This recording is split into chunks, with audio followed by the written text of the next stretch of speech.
I want to tell you. We all know that, there is a citizenship case against him, which has been filed already, and, it's in the court. And so is BJP trying to, create a basis by which, there are troubles over his citizenship as well. Look at and just because Rahul Gandhi is very, very, very hard hitting on Govt-Oppn, especially post US indictment, there are lots of question marks about this bribe which has been paid to the tune of 2,000 crore. And obviously the government needs to answer on this, and the opposition is not wrong when it demands a JPC, when it demands the arrest of Rahul Gandhi. It demands the arrest of Govt-Oppn. So BJP, it seems, is trying to turn the tables and play a vice versa game. So what would you really say to a situation like this? There are some serious questions which the government needs to answer at this point of time. Absolutely. So, Neelu, first of all, government and BJP as a political party has to make a distinction between BJP, Narendra Modi government, and the kind of, a corporate house that you're mentioning, being Adani's. So Adani cannot or should not be defended by the BJP or by Government of India. Mr. Adani and his corporate house is very much capable of defending. And mind you, whatever is there, so to say, evidence, it's in the realm of allegations. Nothing has been proved. So it should be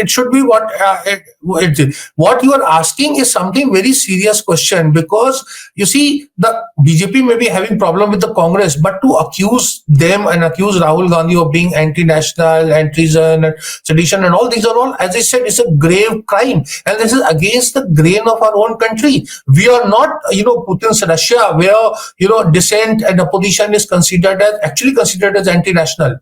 And many other, countries where there is a controlled democracy. We are not a controlled democracy. We are very proud of our things. I just, through your program, let me remind, your viewers that when Mr. Atal Bihari Vajpayee, and this was Mr. Atal Bihari's own admission, he was not, well, and he required a special sort of treatment. Rajiv Gandhi as Prime Minister sent him on a parliamentary delegation, even when Mr. Vajpayee was not member of parliament, to go to US and get, his treatment done. And when did Mr. Vajpayee spoke about it? When Rajiv Gandhi died, when there was an obituary, this thing was going on, session was there in parliament, he made this revelation.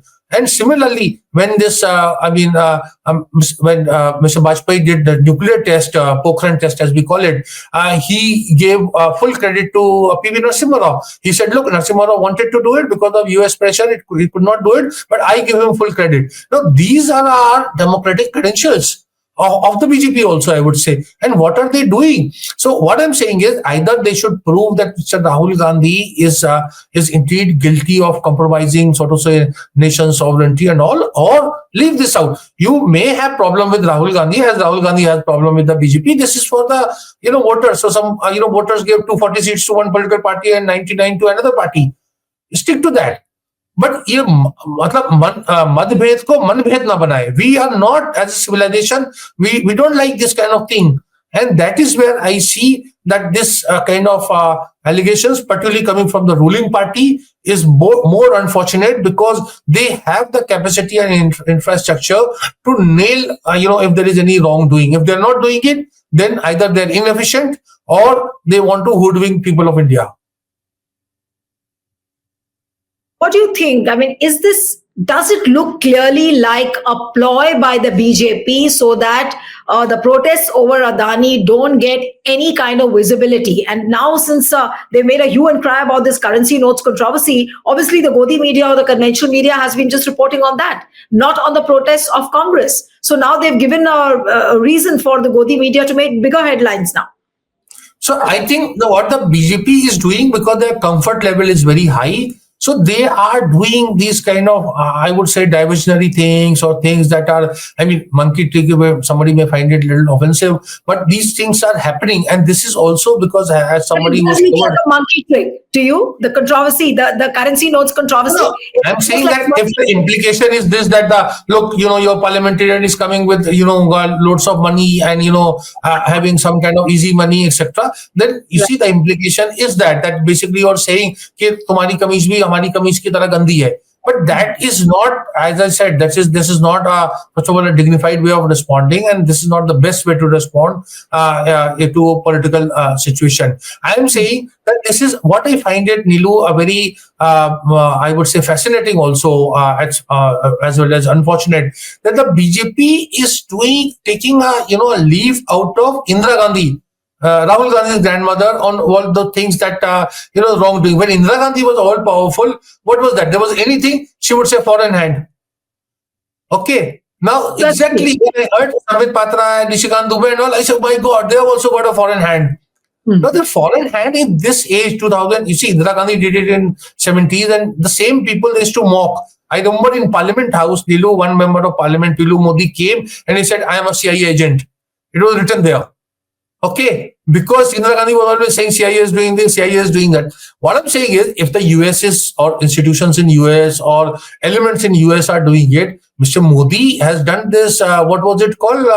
Namaste Trump, or there was another slogan was there. So there is a lot of very good. We have at various level, at bureaucratic level, at diplomatic level, at political level, we have a lot of goodwill and alignment with the US. Take it up and ask them that why you're doing is something, in India. We are not Afghanistan. We are not this. So these are the things, but that is not being done. So therefore, I am saying this is a typical that Indira Gandhi syndrome, which Indira Gandhi paid a heavy price, and the BJP or Jan Sangh, Bharati Jan Sangh, or the major, India allies of now, they had opposed. They're doing the same thing. So, Rashid, what is your sense? Right. Now, you've seen decades of journalism. According to you, what is really happening at the moment after this big controversy? That is Prime Minister Narendra Modi trying to copy Indira Gandhi outrightly? As you said, that they've just taken a leaf out of what has happened in the previous years when there was a Congress government driven by Indira Gandhi. So is Narendra Modi a copycat, if I may very candidly ask you, of Indira Gandhi?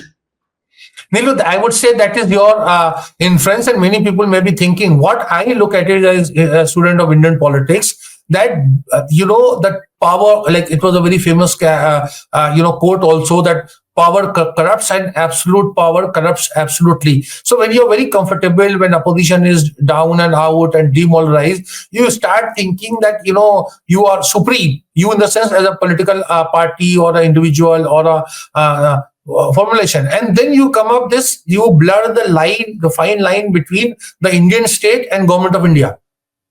So the Indian state cannot be, my sense of loyalty and belonging to the Indian state is absolute, but my sense of belonging or loyalty to government of India is conditional. And I have a right to question as a citizen, as a journalist, as a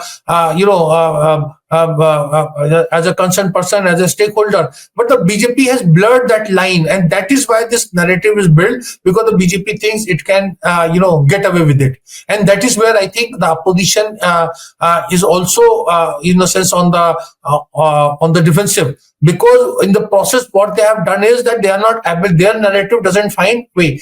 You see, in democracy, everything gets settled by verdict. So, like Maharashtra verdict came. So people said whatever the issues they were raising, it's settled, which is actually not correct. But that is how we look at it, because that's a barometer. So there is a lot of lesson, Nilu, for the opposition to learn. And of course, a bigger this thing, as I said, from the life of Indira Gandhi. After all, what is the legacy of Indira Gandhi? If I say 1,000 good things about Indira Gandhi, then someone or other or myself, we're going to bring the matter of emergency. So that serves as a blot when she became an absolute dictator. No amount of goodwill can whitewash that. So I think it's a lesson. It's not about Mr. Modi, but all political leaders, individuals who are having power and authority, they must be a lot more humble and understand that dissent is very much part and parcel of democratic process. Are you seeing this parliament session being washed out the way it is heading? Washed out in the sense that these protests on Adani will continue. Do you see a continuum where BJP will evade answers? BJP will not try to answer on any of the counts, all those counts which have been raised in the US indictment report. They will not come and explain. They will not have a discussion. They will not arrest Adani, of course. So what does the opposition do now? What should be the next step by the opposition? So, Nilu, theoretically, purely from a political science point of view, the job of running house is with the government. It is government's responsibility. Opposition Yes. cannot come and run the house.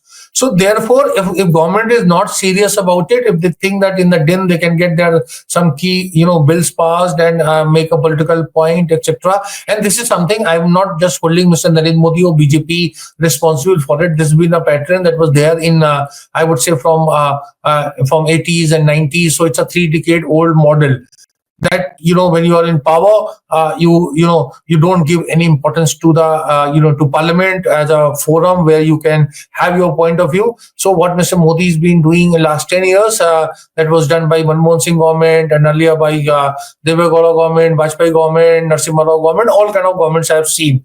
So I will not say that only Mr. Modi is guilty, but people expect Mr. Modi to have a greater and better benchmark in terms of having a debate, because he's very popular and he's a supreme leader. He's been winning election. So why should he be stonewall anything? He should be transparent, whether it's about a corporate house or anyone, and show opposition their place. So people, even those those people who are politically opposed to him, would say, look, this is a man, Mr. Doodh ka doodh, pani ka pani kar diya. But we don't see that. And therefore, I feel disappointed that it is actually democracy that is getting weaker and compromised. You can find a lot of faults with the opposition, but you need opposition. See, the silence is only in the graveyard.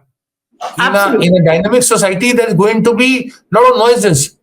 And in India, whether you look at joint family system or any other, system from a panchayat to parliament, this kind of, tutu meme is very much part and parcel. And Mr. Modi knows this and everybody knows. But it's just that politicians who are in power, there is a tendency that they think that they're going to stay there forever.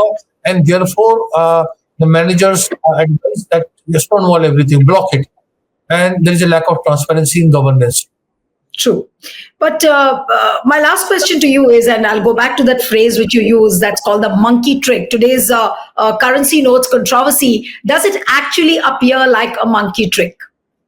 Well, I think the probe is the best answer. Why I'm saying, because it's a very high, highly secured place. It's also, as I said, temple of democracy. Imagine if a wrongdoer brought money or money was planted. Whichever way you look at it, it requires a sort of thorough probe, urgent probe. See, somebody may that what I'm saying is I'm picking holes on. No, it's not. I've written a book called that Nagarwala scam 19 when somebody had mimicked Indira Gandhi's call and got 60 lakh rupees. So what I'm saying is that these kind of thing where there is a criminality, because anything I would say in a cash over 20,000 rupees or so, it needs to be explained. So the income tax and all agencies come in. So therefore, without any delay, but opposition cannot order probe. If Mr. Singhvi wants to order a probe, he cannot. So therefore, this should be called out because it's in public sphere. Before tomorrow newspaper comes out, I think a probe should be ordered. Right. And this obviously raises a lot of questions again on the government, not on Abhishek Manu Singhvi, according to you. Yes, Mr. Singhvi may be a victim. I just, you see my influence because maybe I know him. As I said, I told a friend of mine that anybody who knows Mr. Singhvi would vouch that he would either not be carrying money or he would not part it. If he has it, he will hold on to it. So he's not a person who's known as a spendthrift or who would just would not care about money that he's carrying or belongs to him. So obviously, dal mein kuch kala hai, and everything it must come clean. All right. Okay. Thank you so much, Rashid, for joining on HW News. Thank you very much. Stay ahead with our cutting-edge news app. Instantly access the latest shorts in just 1 minute and breaking news in just 50 words. Download now for a smarter, faster news experience.